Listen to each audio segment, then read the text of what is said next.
မြန်မာနိုင်ငံကဖွင့်ထားတဲ့ Facebook page ကိုကောင်းတဲ့ monetization စဖွင့်လာနိုင်ကြလား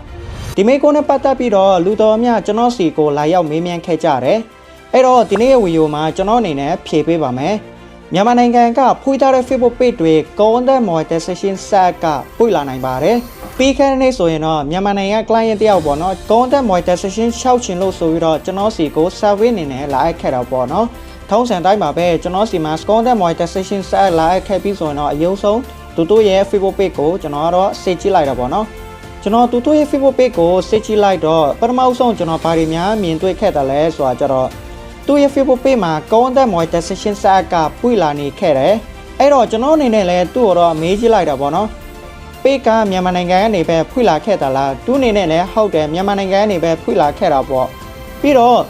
့သူရဲ့ Facebook ကောက်မှာကျွန်တော်အနေနဲ့ထပ်ပြီးတော့ဝင်စစ်ကြည့်လိုက်တာပေါ့နော်သူရဲ့ Facebook ကောက်မှာကျွန်တော်အနေနဲ့ထပ်ပြီးတော့ဝင်စစ်ကြည့်လိုက်တော့မြန်မာ location နေနဲ့ပဲဖြစ်နေတယ်ပြီးရင်တော့သူရဲ့ Facebook page admin တွေကလည်းကျွန်တော်အနေနဲ့ထပ်ပြီးတော့စစ်ကြည့်လိုက်တယ်သူရဲ့ Facebook page admin တွေကလည်းတခြားတော့နိုင်ငံခြား admin တွေကလုံးဝကိုမရှိနေခဲ့ဘူးသူရဲ့ Facebook ကောက်တစ်ကောက်ပဲရှိနေခဲ့တယ်ပြီးတော့သူရဲ့ Facebook page follower တွေကလည်း4000ဝန်းကျင်လောက်ပဲရှိနေခဲ့တယ်နောက်ကတော့သူ့အနေနဲ့ weekly channel တွေရောလောက်ခဲ့သလားဆိုတာကျတော့ကျွန်တော်သူ့ကိုမေးကြည့်လိုက်တယ်သူ့အနေနဲ့လုံးဝကိုမ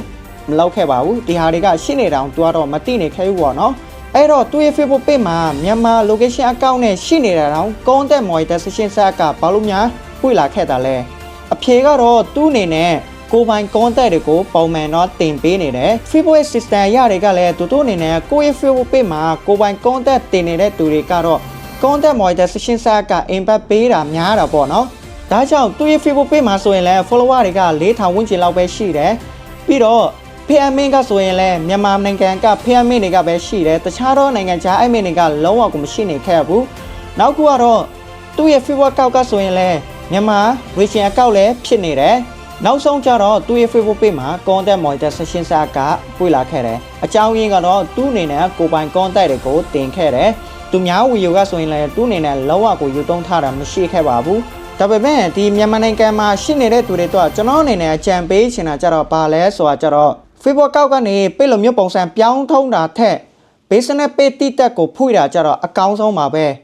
profile ကောက်ကနေပိတ်လိုမျိုးပုံစံပြောင်းထားတာကြတော့ကျွန်တော်တို့ကတော့ဒီ Facebook ကောက်လိုမျိုးပုံစံပဲတောင်းရတာပေါ့နော်ဒီလိုမျိုးကျွန်တော်တို့ဘက်က business page လိုမျိုးပုံစံဖွင့်ထားတယ်ဆိုရင်တော့ payment တွေကလည်းကျွန်တော်တို့ဘက်ကတခြားတယောက်ကိုထည့်ပေးလို့ရတာပေါ့နော်ဒါကြောင့်ဒီမြန်မာနိုင်ငံမှာရှိနေတဲ့သူတွေတော့ profile ကောက်ကနေပိတ်လိုမျိုးပုံစံပြောင်းတဲ့သူတွေတော့ကတော့ကျွန်တော်အနေနဲ့တိတ်ပြီးတော့အားမပေးချင်ပါဘူးဘာလို့လဲဆိုတာကျတော့ location ညှိတာတို့တခြားတော့ policy နဲ့ပတ်သက်လာဟာတော့ညှိတာအများကြီးတော့ရှိတာပေါ့နော်နောက်ခုကျတော့သူ့ရဲ့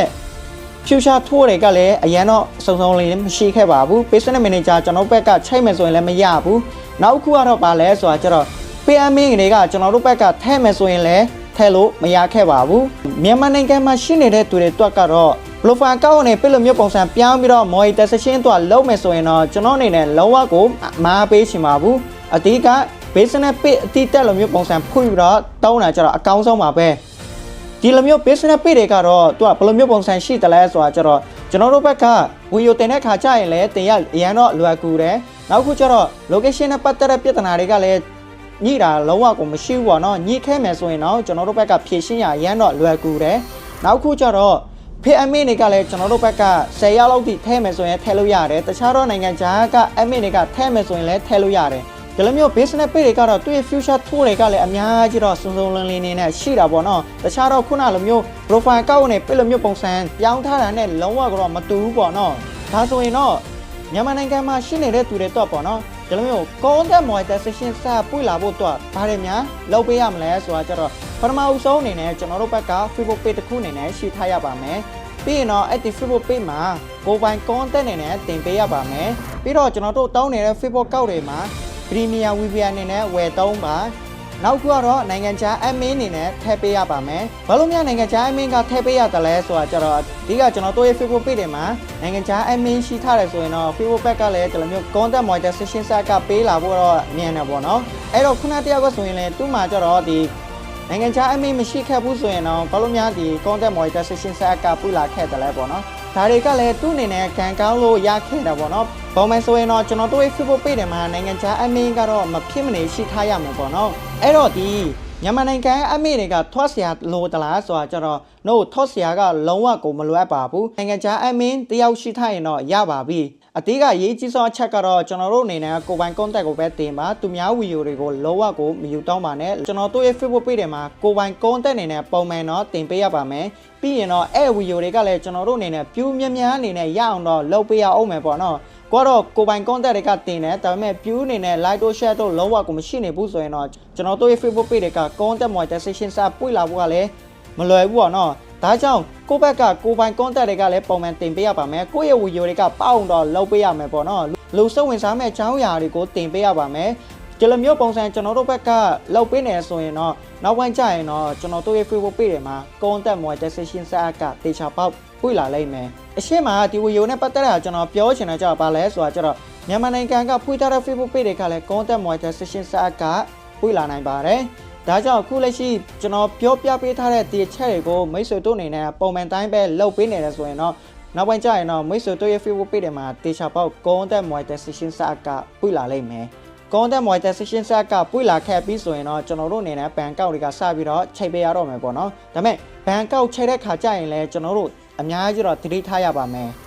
အဲ့ဒါကတော့အရင်တော့အရေးကြီးတယ်ပေါ့နော်တချို့တော့သူတွေကတော့လုံးဝတက်ပဲနဲ့တယောက်ကောက်နေရမှာမြန်မာ country အနေနဲ့တွားပြီးတော့ရှောက်ထက်တာတို့အဲ့လိုမျိုးပုံစံကျွန်တော်တို့ဘက်ကလုံးမယ်ဆိုရင်တော့ပိတ်ခံထိနိုင်တယ်နော်ဒါကြောင့်ကိုယ့်ရဲ့ Facebook page တွေမှာ content monetization စကပွင့်လာခဲ့ပြီးဆိုရင်တော့ကိုယ်တိုင်ရှောက်တက်သလားရှောက်တက်ဆိုရင်တော့လောက်ပေါ့နော်ကဲလို့ရှောက်မတက်ဘူးဆိုရင်တော့သိရှိနားလည်နေတဲ့သူတွေကိုတွားပြီးတော့မေးပါမဟုတ်ဘူးဆိုရင်တော့ service သမားတွေစီမှာတွားရောက် app ပေါ့နော်လက်ရှိကျွန်တော်တို့ရဲ့ one star digital မှာဆိုရင်လည်း monetization software အနေနဲ့လုပ်ပေးနေတာပေါ့နော်ဒါကြောင့်မိတ်ဆွေတို့ရဲ့ Facebook page တွေမှာ content monetization တွေက set up ပွင့်လာခဲ့ပြီးဆိုရင်တော့ကျွန်တော်တို့ရဲ့ one star digital မှာလာရောက်အပ်လို့ရပါတယ်ဒီဗီဒီယိုကမိတ်ဆွေတို့အကျိုးဖြစ်တယ်ဆိုရင်တော့ comment ထဲမှာ content monetization ဆိုပြီးတော့မင်းလာခဲ့ပါအားလုံးကိုပဲချစ်စွတင်ပါတယ်နောက်ဗီဒီယိုမှာပြန်ပြီးတော့ဆောင်ကြပါမယ်